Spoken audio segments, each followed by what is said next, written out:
علم 6 امام منظری کی بیداری اور اندیشہ نمبر 2520 میں موجود ایک حدیث میں حضور نبی اکرم صلی اللہ علیہ وآلہ وسلم نے خوش نصیب شخص کی خصوصیات بتائی ہے۔ پہلی خصوصیت یہ ہے کہ وہ اپنے مفید علم پر عمل کرتے ہیں۔ علم تب ہی فائدہ مند ہوتا ہے جب کوئی اس پر عمل کرے، ورنہ یہ وہ چیز ہے جو قیامت کے دن ان کے خلاف گواہی دے گی۔ اپنے علم پر عمل نہ کرنا اور کامیابی کی امید رکھنا اتنا ہی بے وقوفی ہے جتنا کہ وہ شخص جس کے پاس اپنی مطلوبہ منزل کا نقشہ ہے لیکن وہ اسے استعمال نہیں کرتا اور پھر بھی اپنی منزل تک پہنچنے کی امید رکھتا ہے۔ مسلمانوں کے لیے علم کے دونوں پہلوؤں کو پورا کرنا بہت ضروری ہے۔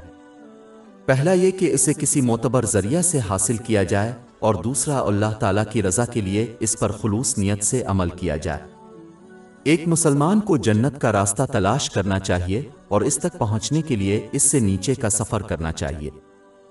ہماری ویب سائٹ www.sheikhpod.com پر 400 سے زیادہ مفت e books, audio books, infographics, podcast اور بلاگ دستیاب ہے۔